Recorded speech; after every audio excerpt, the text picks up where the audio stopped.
Walks குழுமத்தின் walks விருட்சம் அறக்கட்டளை சார்பாக 18வது நிறுவனர் தினம் கொண்டாடப்பட்டது. இந்நிகழ்வின் போது வாக்ஸ் அறக்கட்டளை வாயிலாக 600க்கும் மேற்பட்ட ஆதரவற்ற மற்றும் பார்வையற்ற பெற்றோரின் குழந்தைகளுக்கு கல்விக்கான நிதி உதவி வழங்கியது. வாக்ஸ் அறக்கட்டளை இதுவரை 25,000க்கும் மேற்பட்ட மாணவர்களுக்கு கல்விக்கான உதவித்தொகை வழங்கியுள்ளது. வாக்ஸ் குழும தலைவர் ராவணன் ஞானசுந்தரம் தலைமையில் நடைபெற்ற இந்நிகழ்ச்சியில் குழும இயக்குநர்கள் கவிதா ராவணன் மற்றும் இந்திரஜித் ராவணன் ஆகியோர் கல்வி உதவித்தொகைக்கான காசோலைகளை வழங்கினர். மேலும் ஓய்வு பெற்ற IAS அதிகாரியும் தமிழக முதலமைச்சரின் தனிச் செயலாளருமான ராஜரத்னம், முன்னாள் ரோட்டரி கவர்னரும் எமரால்ட் பதிப்பகத்தின் தலைமை நிர்வாக அதிகாரியுமான ஒளிவண்ணன் ஆகியோர் சிறப்பு விருந்தினர்களாக பங்கேற்றனர்.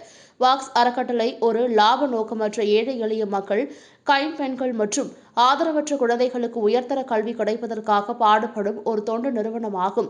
வாக்ஸ் குழுமம் ஆண்டுதோறும் தனது குழும நிறுவனங்களிலிருந்து கிடைக்கும் லாபத்தில் ஒரு பகுதியை அறக்கட்டளை மூலம் ஏழை மாணவர்களுக்கு நன்கொடையாக வழங்குகிறது. பிரபல தொழிலதிபர் வள்ளல் சோ ஞானசுந்தரம் அவர்களின் நினைவை போற்றும் வகையிலும் அவரின் அளப்பரிய சேவையை கௌரவிக்கும் வகையிலும் அவரது புதல்வர் வாக்ஸ் குழுமத்தின் தலைவர் ராவணன் ஞானசுந்தரம் வாக்ஸ் அறக்கட்டளையை அமைத்து ஒவ்வொரு ஆண்டும் ஜூன் 7ஆம் தேதி நிறுவனர் தினத்தை கொண்டாடுகிறார். வாக்ஸ் நிறுவனர் தினத்தின் நோக்கமே தாழ்த்தப்பட்ட மற்றும் ஆதரவற்ற குழந்தைகளுக்கு உறுதுணையாக நின்று அவர்கள் கல்விக்கு உதவி வழங்குவதே ஆகும்.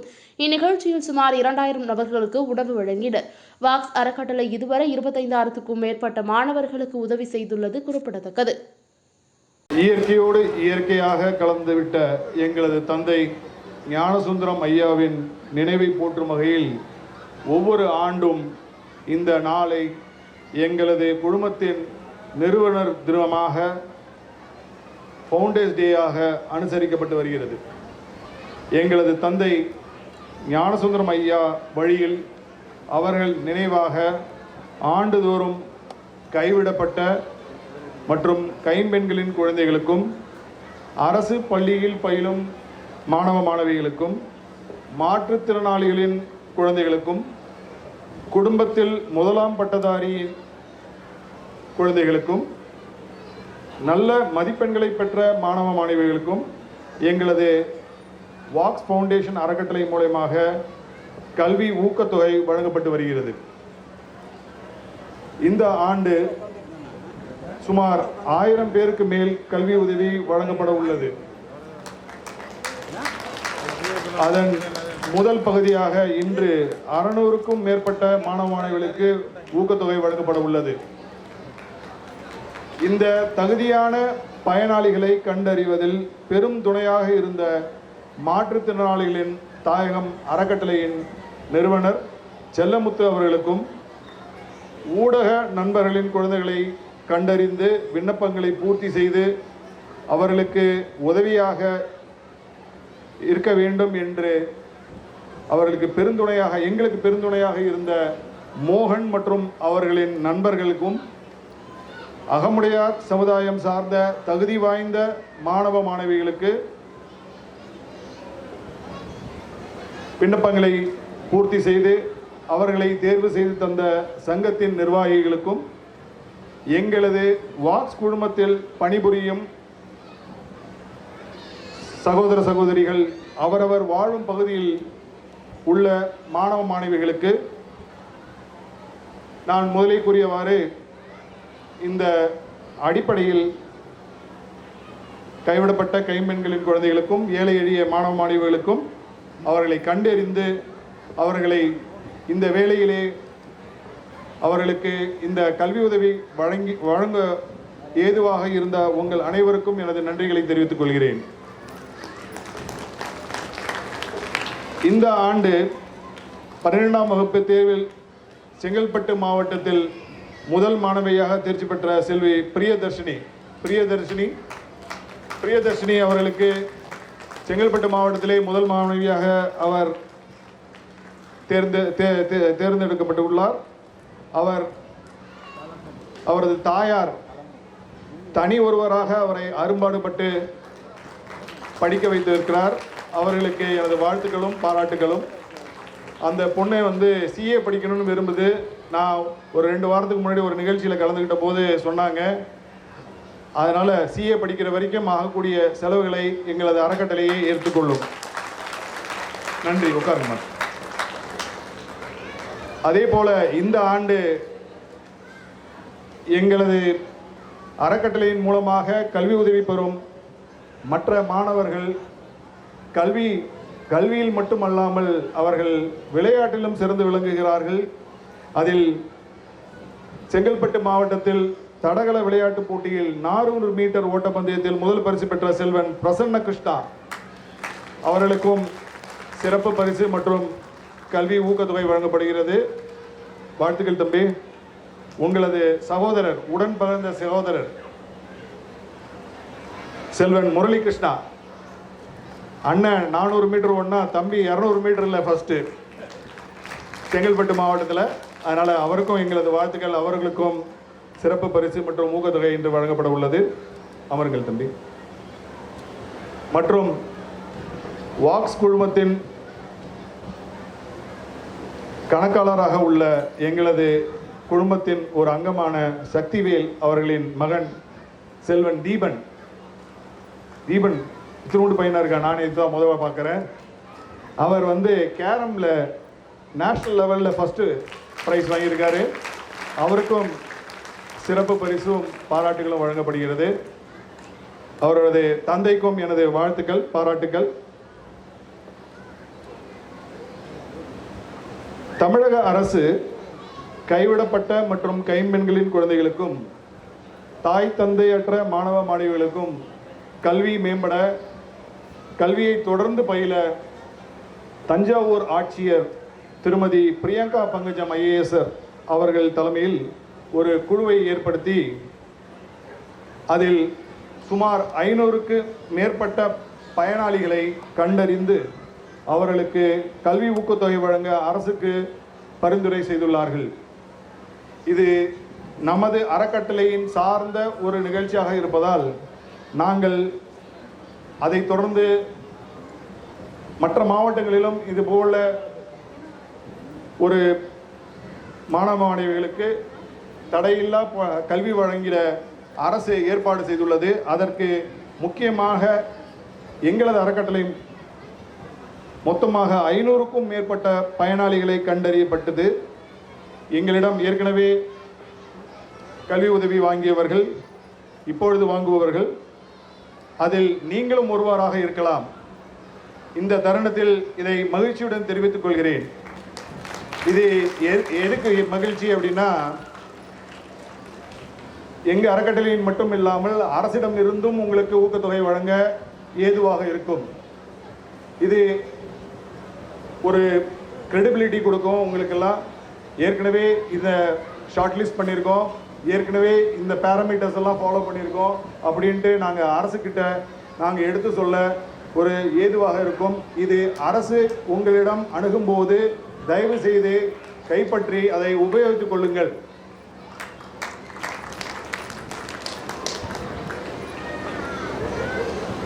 இந்த பயனாளிகள் பட்டியலில் உள்ளவர்கள் நமது அறக்கட்டளையில் ஒத்தாற்போல் சிந்தனை உடைய மற்ற தொண்டு அறக்கட்டளைகளில் இருந்தும் அவர்களுக்கு கல்வி ஊக்கத்தொகை வழங்கிட ஏற்பாடு செய்யப்பட்டுள்ளது.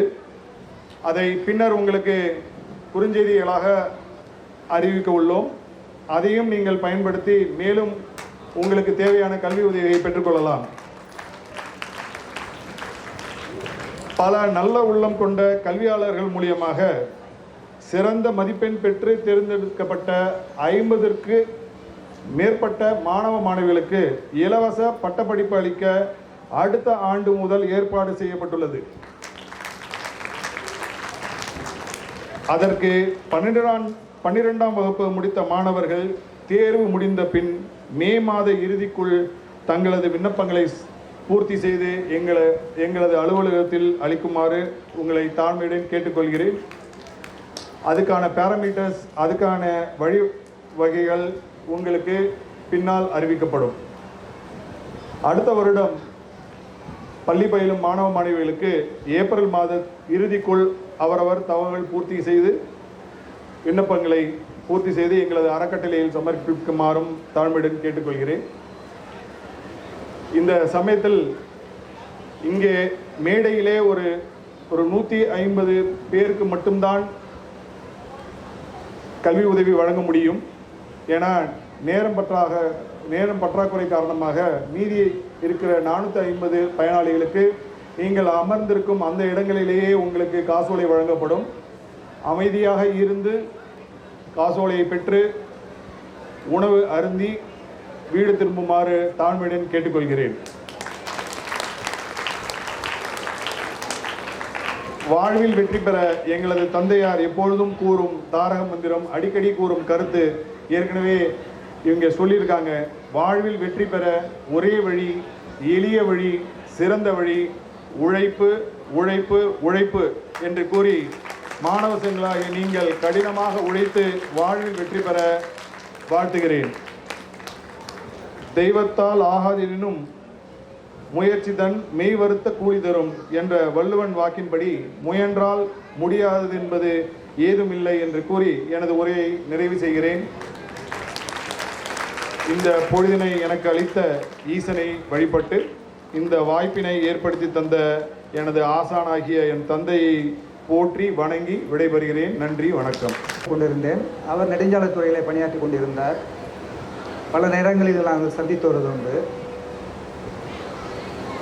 அவர் சிறிது சிறிதாக வாழ்க்கையில் முன்னேற தனது தொழிலையும் விரிவடைய செய்தார்.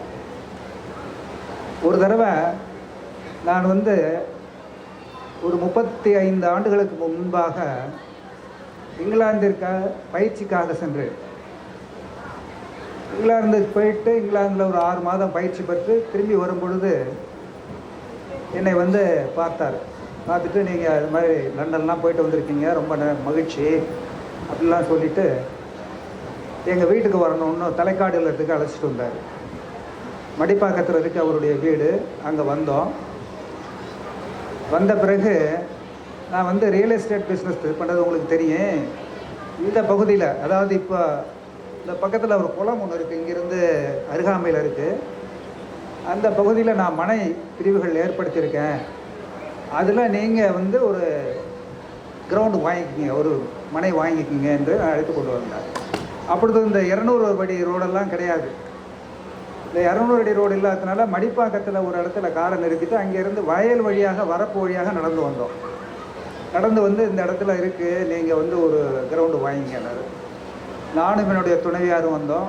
பார்த்தா எங்கே பார்த்தாலும் வயலாக இருந்தது. இதில் கிரவுண்டு வாங்கி என்ன செய்கிறது, எப்படி வீடு கட்டுறது, தண்ணி நிற்கிற இடமாச்சே அப்படின்னு நினைத்து கொண்டு ஆனால் நான் ஒன்றும் பதில் சொல்லவில்லை. என் கூட ஒரு அலுவலர் வந்தார்.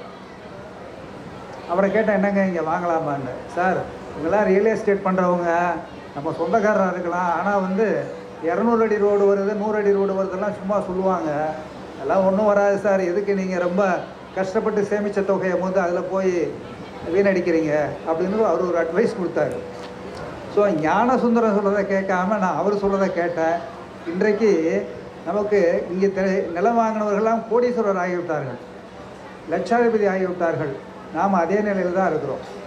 அதனால் ஞானசுந்தரம் ஒரு தீர்க்கதரிசிங்கிறத நான் சொல்கிறேன் விரும்புகிறேன்.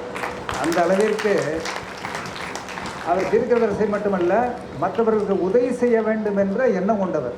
இதை நான் பல நேரத்தில் நேரடியாக பார்த்துருக்கேன். அவர் ஒரு புரட்சிகரமான கருத்துக்களை எல்லாம் கொண்டவர். பெரியாரின் சீடராக இருந்தவர். சிறு வயதிலேயே அவர் வறுமைக்கு உட்பட்டு கல்வி கற்றதுனால இந்த கல்வி உதவித்தொகை வழங்க வேண்டும் என்ற ஒரு எண்ணம் அவருக்கு சிறு வயதிலேயே தொடங்கியிருக்கும் என்று நான் எண்ணுகின்றேன். அதன் காரணமாகத்தான் ஏழை மாணவர்களை கண்டறிந்து, இப்போ அவர் ராவணன் அவர் எடுத்து சொன்னார்கள், கைவிடப்பட்ட குழந்தைகள், கைம்பெண்கள், ஏழை எளியவர்கள், அரசு பள்ளியில் படிக்கின்ற மாணவர்கள், இவர்களுக்கு உதவி செய்ய வேண்டும் என்று. நான் கூட சென்ற மாதம் வரை தமிழ்நாடு அறக்கட்டளை என்ற ஒரு நிறுவனத்தில் 13 ஆண்டுகள் தலைவராக இருந்தேன். அந்த அறக்கட்டளை அமெரிக்காவில் இருக்கின்ற தமிழர்கள், இங்கே படித்தவர்கள் அமெரிக்காவில் இன்றைக்கு நல்ல நிலையில் இருக்கின்றார்கள்.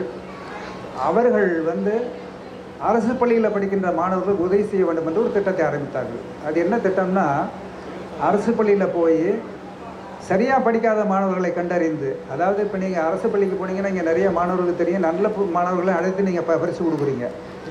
ஆனால் ஒரு 7வது 8வது படிக்கின்ற மாணவனை கூப்பிட்டு ஒரு தமிழ் புத்தகத்தையோ ஆங்கில பாடத்தையோ படி என்று சொன்னால் 4வது அல்லது 3வது வகுப்பில் இருக்கின்ற பாடத்தை கூட அவனால் படிக்க முடியாது. அவர் 7வது 8வதுக்கு ஆட்டோமேட்டிக் பாஸ். அவர் பரீட்சை பாஸ் பண்ணுறாரோ இல்லையோ, ஆனால் 7வது 8வது வகுப்பு படித்து கொண்டே இருப்பார். அந்த அளவிற்கு சில மாணவர்கள், பல மாணவர்கள் நன்றாக படிப்பார்கள். நன்றாக படிக்கின்ற மாணவர்களுக்கு ஆசிரியர்கள் மேலும் ஊக்கம் கொடுத்து அவர்களை பயிற்றுவிப்பார்கள். ஆனால் இந்த நன்றாக படிக்காத மாணவர்களை விட்டு விடுவார்கள். அந்த மாணவர்களை கண்டறிந்து ஒரு வகுப்பில் எடுத்தால் குறைச்சலாக 10 அல்லது 15 மாணவர்கள் ஆல்ஃபபெட்ஸ் கூட தெரியாமல் இருப்பாங்க. ஏபிசிடி சொல்ல தெரியாது, ஆனா அவன்னா சொல்ல தெரியாது, சாதாரண ஒரு வார்த்தை கூட பொருள் தெரியாது. அந்த அளவிற்கு மோசமாக இருந்த மாணவர்களை கண்டறிந்து அவர்களுக்கு பயிற்சி கொடுத்து, தனியாக ஆசிரியர்கள் நியமித்து, நாங்களே அந்த ஆசிரியர்களுக்கு சம்பளம் கொடுத்து பயிற்சி கொடுத்து, கிட்டத்தட்ட ஒரு வருஷத்துக்கு 100 ஸ்கூலில் இப்பொழுதைக்கு நடந்து கொண்டிருக்கு அந்த திட்டம்.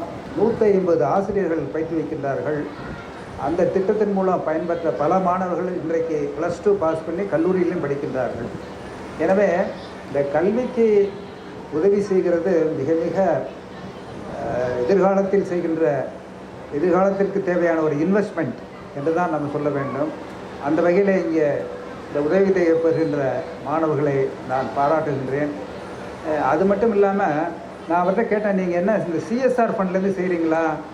CSRனால் ஒவ்வொரு கம்பெனியும் தனக்கு கிடைக்கின்ற லாபத்தில் 3% பொது காரியங்களுக்காக செலவிட வேண்டும். இதில் பல கம்பெனிகள் என்ன பண்ணுவாங்கன்னா, அவங்களே ஒரு கல்லூரி ஆரம்பிப்பாங்க, அவங்களே ஒரு ஸ்கூல் ஆரம்பிப்பாங்க, வெளியாருக்கு யாருக்கும் கொடுக்க மாட்டாங்க. ஏனென்றால் அவங்களுக்கு சந்தேகம், வெளியில் கொடுத்தா அந்த தொகை சரியாக பயன்படாது என்று. அந்த சந்தேகத்தினால அவர்களே செய்து கொண்டிருப்பார்கள். ஆனால் திரு ராவணன் அவர்கள் அது மாதிரி CSR ஃபண்டில் இல்லாமல் இதற்கென்று தனி ஃபவுண்டேஷன் ஒன்றை அமைத்து அந்த ஃபவுண்டேஷனுக்கு கான்ட்ரிபியூஷன் கொடுத்து அதிலேருந்து வருகின்ற தொகையை இந்த மாணவர்களுக்கு வழங்குகின்றார்கள். அதனால் திரு ராவணன் அவர்களை நான் மிகுந்த அன்போடு பாராட்டுகின்றேன். தொடர்ந்து இந்த பணி தொடர வேண்டும். இந்த மாணவர்கள் பயன்பெறுகின்ற வகையிலே இந்த பணி தொடர வேண்டும் என்று நான் என்னுடைய அவாவை வெளியிட்டு, இந்த மாணவர்கள் வெற்றி பெற்ற மாணவர்கள் பரிசு பெற்று உங்கள்கிட்ட கேட்குறது ஒன்று தான், நீங்கள் நல்ல முறையில் படித்து வாழ்க்கையில் முன்னேறி பிற்காலத்தில் வாய்ப்பு கிடைத்தால் நீங்களும் இது போன்ற உதவியை செய்ய வேண்டும். மாற்றுத்திறனாளிகளின் தாயகம் அமைப்பின் அறங்காவலர் திரு செல்லமுத்து அவர்களை அன்போடு கேட்டுக்கொள்கிறோம்.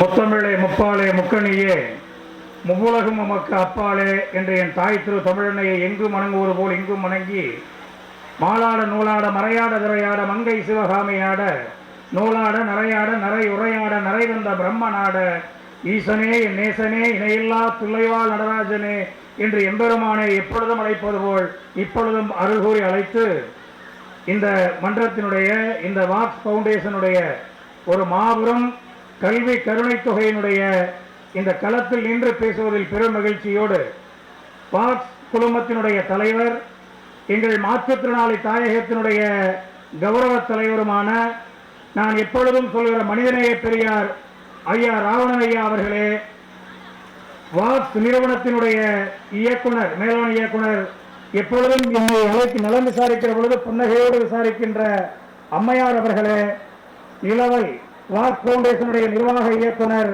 பற்றுதலுக்குரிய ஐயா இந்திரஜித் ஐயா அவர்களே, மேலும் இந்திய ஆட்சிப்பணி ஓய்வு ஐயா மரியாதை உயர்திரு ராஜரத்னம் ஐயா அவர்களே, ஐயா பல புத்தகங்களை வெளியிட்டிருக்கக்கூடிய பெரும் மதிப்பிற்குரிய ஐயா ஒளிவண்ணன் அவர்களே, என் சமூகத்தினுடைய உடன்பிறப்புகளே, என் சமூக உடன்பிறப்புகள் பெற்றெடுத்த கல்விக்காக இன்றைக்கு உதவி பெற வந்திருக்கிற பிள்ளைகளே, ஒட்டுமொத்தத்தில் எல்லோரையும் வணங்குவதில் பெருமகிழ்ச்சி அடைகிற நான், நேற்று ஐயா என்னிடத்திலே பண்பு கட்டளையிட்டிருக்கிறார், மிக விரைவாக முடிக்க சொல்லி அதை கருத்தில் கொண்டு ஒரு 3 மட்டும் சொல்லி நான் விடைபெறுகிறேன்.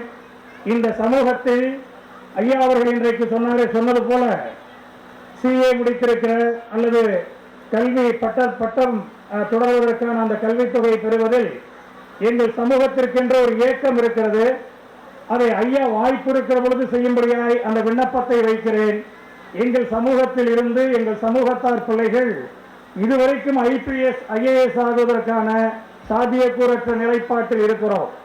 காரணம் படிக்க வைக்க முடியாத சூழல் தான் என்பதுதானே தவிர கல்வி பயிலக்கூடிய திறமை பெற்றவர்கள் இருக்கிறார்கள் என்றாலும் எங்கள் சமூகத்தார் ஒரு IAS IPS அணுகிற பொழுது எங்கள் சமூகத்தாருடைய பிள்ளைகளாக அவர்கள் இருக்கின்ற பட்சத்தில் எங்கள் தேவைகளை தாண்டி எங்களுடைய அணுகுமுறைகளை நிவர்த்தி செய்து தரக்கூடிய வாய்ப்பினை நீண்ட காலமாக நாங்கள் ஏக்கத்தோடு எதிர்பார்த்து கொண்டிருக்கிறோம். ஐயா அவர்கள் வாய்ப்பு இருக்கிற பொழுது பார்வையற்றவருடைய பிள்ளைகள் திறன் வாய்ந்தவர்களை ஓரிரு நபர்களை IPS இந்திய ஆட்சிப்பணி இந்திய காவல் பணியில் படிக்க வைப்பதற்கான வாய்ப்பை அவர்களுக்கு வாய்ப்பு இருக்கிற பொழுது நான் எப்பொழுதும் எந்த கோரிக்கையும் கட்டாயமாக நிர்பந்தமாக எப்பொழுதும் எங்கும் செய்வதில்லை. ஐயா அவர்களுக்கு தெரியும், ஐயாவிடத்திலும் அப்படி கூறவில்லை. வாய்ப்பு இருக்கிற பொழுது ஒரு பார்வையற்றவருடைய பிள்ளையை இந்திய காவல் பணி இந்திய ஆட்சி பணியிலே எங்கள் பிள்ளைகளும் பெரும்பணியாற்றி எங்களை போன்றோருக்கு தயவு மனம் காட்டுகிற வாய்ப்பினை ஏற்படுத்தி தர வேண்டுமா இந்த இடத்தில் நான் விண்ணப்பம் வைத்து, அடுத்தபடியாக ஐயா அவர்கள் நம்முடைய மாற்றுத்திறனாளியின் தாயகத்திற்கு சென்ற ஆண்டினுடைய விழாவிலே அறிவித்திருந்தார்கள். அதன்படி அந்த தொழிலகம் அமைப்பதற்கு ஸ்ரீபெரும்புதூர் தரேசாபுரத்திலே தந்திருக்கிற இடத்தினை எப்பொழுதும் நாங்கள் எங்களுடைய தொழில் கூடமாக மாபெரும் சிறப்போடு எங்கள் நண்பர்களை வைத்து இதுவரைக்கும் தமிழக அரசு அறிவித்திடாத ஒரு நிலைப்பாட்டை நீங்கள் எங்களுக்கு வாய்ப்பினை தந்திருக்கிறீர்கள். அந்த வாய்ப்பினை முழுமையாக பயன்படுத்தி தமிழகத்தில் இதுவரைக்கும் இல்லாத வரலாற்றில் இடம்பெறக்கூடிய உண்மையில் பார்வையற்றவர்கள் உழைக்கின்றார்கள் என்ற அடையாளத்தை உச்சப்படுத்துகிற வகையில் இந்த தொழில்கூடத்தை சிறப்பென மாற்றுத்திறனாளி தாயகத்தினுடைய தலைவர் நிறுவனங்கள் அடிப்படையில் உச்சம் பெறுகிற வகையில் சிறப்போடு அதை நிறைவேற்றுவேன். அந்த உத்தரவாதத்தை உங்கள் முன்னால் அளிப்பதோடு அதற்கான செயல்பாட்டை துவக்குவதற்கு ஐயாவுடைய ஆசை வேண்டி நிற்கிறவனாய் இந்த களத்தில் நிற்கிறேன் என்பதை சொல்லி அதாவது ஐயா ஞானசுந்தரம் ஐயா அவர்கள் ஆன்மா இருக்கும் திசை நோக்கி வணங்குகிறவன் எப்பொழுதுமே நான். காரணம், ஒரு 3 மூத்தவர்களை வறுமையின் காரணமாக காவு கொடுத்துவிட்டு அதற்கு பிறகு 6ஆம் வகுப்பு படிக்கின்ற தடையையும் உடைத்தெறிந்து இன்றைக்கு எண்ணற்ற 6ஆம் வகுப்பில் தடைபெற முடியாத அளவிற்கான 18,000க்கும் மேற்பட்டவர்களுக்கு கல்வி உதவித்தொகை பெற்று கல்வியிலே தொடர்கின்ற வாய்ப்பினை பெற்று தந்திருக்கிற அவருடைய தூய உழைப்பே என்கின்ற உன்னதம் இன்றைக்கு நாம் எல்லாம் இந்த இடத்திலே கணம் காண்கிற நம்முடைய பிள்ளைகள் எல்லாம் கருணை உதவி பெறுகிற அந்த வாய்ப்பினை அமைக்க தந்திருப்பதன் அடிப்படையில் எப்பொழுதுமே வாக்ஸ் பவுண்டேஷன் எங்களுடைய பார்வையற்றவர்களுடைய ஒவ்வொரு பணியாக்கத்திலும் ஒவ்வொரு ஆக்கப்பூர்வமான மேம்பாடுகளிலும் துணை நிற்கும் என்ற உறுதியை ஐயா அவர்கள் அளித்திருக்கிறார்கள். அதன் வழியிலே நாங்களும் முறையாக பயன்படுத்தி முழுமையாக எங்களுடைய தேவைகளை நிறைவேற்றி உழைப்பை முன்னோக்கி ஆக்கமென செலுத்தி அறிவுபூர்வமாக ஆற்றல் பூர்வமாக எங்கள் வாழ்வாதாரம் மேம்படுகிற வகையில் பயன்படுத்திக் கொள்வோம் என்கிற உறுதியினை சொல்லி ஐயா சொன்னது போல் நான் பேசுகிற பொழுது நேரத்தில் ஏதோ நிறைய எனக்கு வந்துகிட்டே இருக்கும். இருந்தாலும் ஐயா அவர்களுடைய பண்பு கட்டளையை ஏற்று இத்துடன் இந்த உரையை முடிக்க நான் கடமைப்பட்டவனாகவும் எங்களுடைய பார்வையற்றவருடைய பிள்ளைகள் எப்பொழுதும் நீங்கள் வளர்ந்து கல்வியறிவு பெற்று வளர்ந்து உங்களுடைய பெற்றோர்களை எப்படி வளர்த்தார்கள் என்பதை சிந்தித்து எங்களை போன்றவர்களை கைவிடாது முதிர்ந்த காலத்தில் காப்பாற்றும்படி உங்களிடத்தில் பிள்ளைகளிடத்தில் வேண்டுகோள் விடுத்து இந்த வாய்ப்பிற்கு நன்றிகளை விடைபெறுகிறேன். எந்த மேடையிலும் உழைக்கின்றதை இப்பொழுதும் உழைத்து விடைபெறுகிறேன். நூலைப்படி சங்கத்தமிழ் நூலைப்படி முறைப்படி காலையற்படி கடமகள்படி மாலை இரவு பொருள்படப்படி கற்கவை கற்கும்படி வள்ளுவர் சொன்னபடி கற்கத்தான் வேண்டும். அப்படி கல்லாதவன் வாழ்வது எப்படி என்று வினாதொடுத்து விடைபெறுகிறேன். நன்றி, வணக்கம்.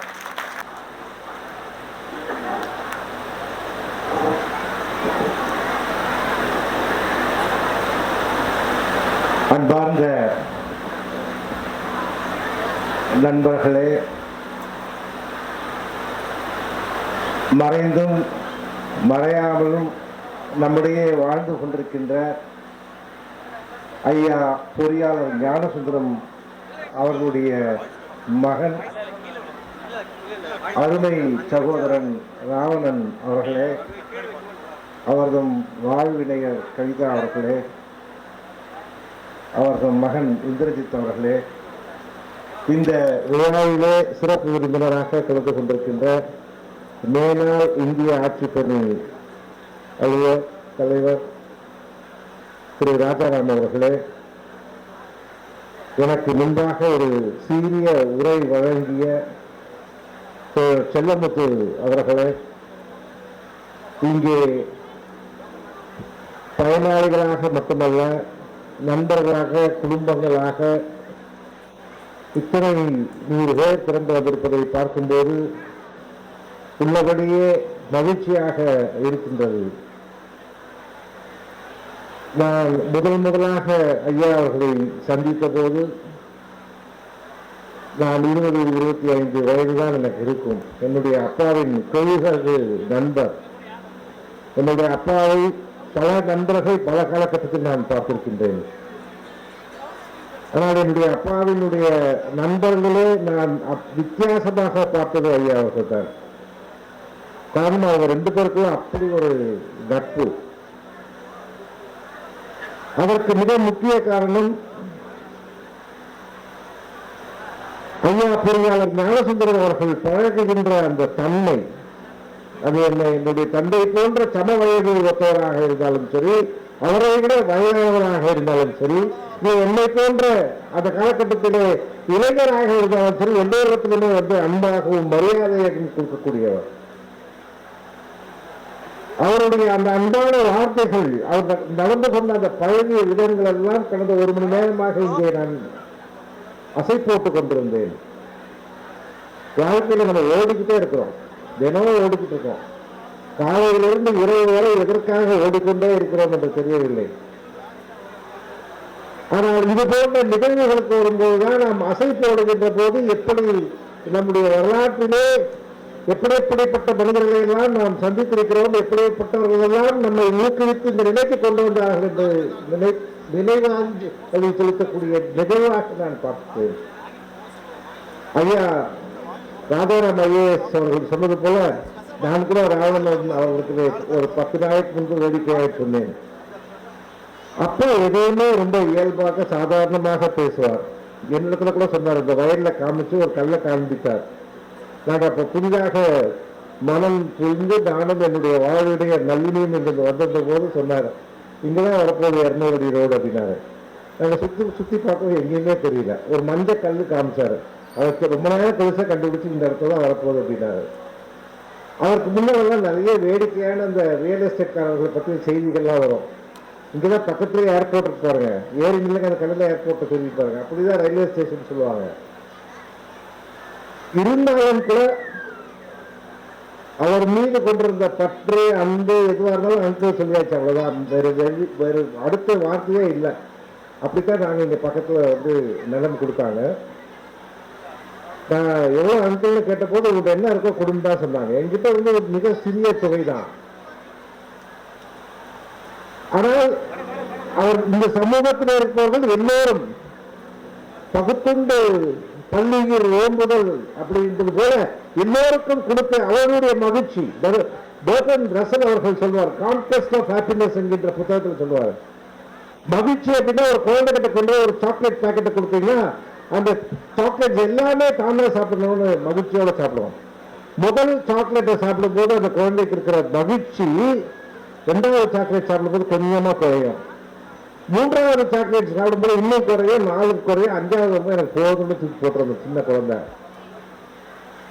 அதே சாக்லேட்டை அந்த குழந்தை 10 குழந்தைகளுக்கு பகிர்ந்து கொடுக்கும் போது ஒவ்வொருடைய மகிழ்ச்சியும் சேரும் போது அந்த கூட்டு மகிழ்ச்சி என்பது தனியாக தான் மட்டும் சுவைத்ததை விட பல மடங்கு அதிகமானது என்று பர்டன் ரசல் சொல்லுவார், கான்டெஸ்ட் ஆஃப் ஹாப்பினஸ்.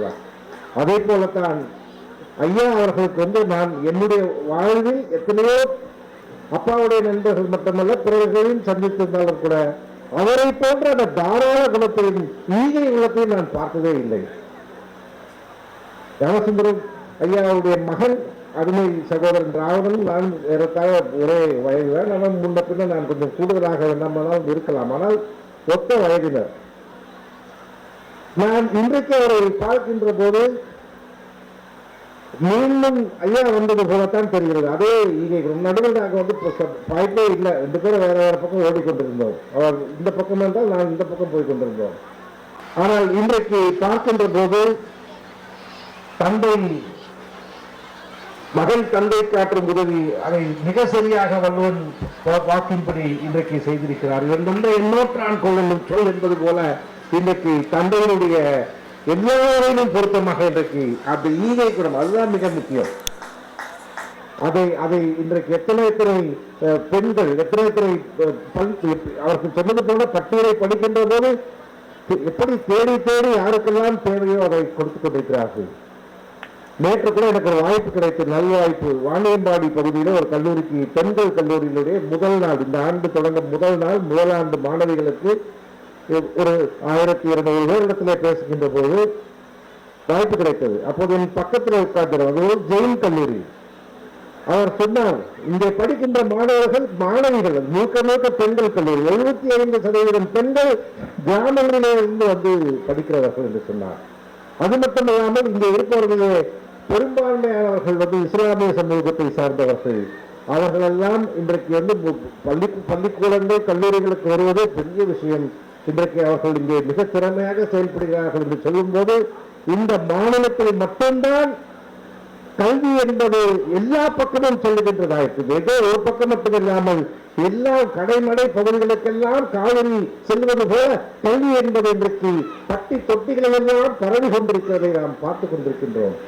ஆகவே அந்த வகையிலே மிகப்பெரிய பணியினை அப்பா அன்றைக்கு இந்த நிலத்தை அவர்கள் இருக்கிறவர்களுக்கெல்லாம் கொடுத்திருந்தார் என்று சொன்னால் அதை விட ஒரு படி தாண்டி ஏனென்று சொன்னால் நான் வைத்திருக்கிற நிலம் எனக்கு அந்த அந்த வாழும் தலைமுறைக்கு பயன்படும். ஆனால் கல்வி என்பது அவர்களுக்கு மட்டுமல்ல பல தலைமுறைகளுக்கு வெளியேற்றும் என்கின்ற வகையிலே மிக சீரிய பணி அவர் செய்கிறார். எல்லா பணிகளுக்கும் நிச்சயமாக உடனிருக்க வேண்டியது வாழ்வினையர். அவர்கள் திருமணத்திற்கு கூட நான் சென்றிருந்தேன். அப்போதுதான் பார்த்து இப்போதுதான் மீண்டும் சந்திக்கின்றேன். அவர்கள் அதே வழியிலே அதுதான் மிக முக்கியம்.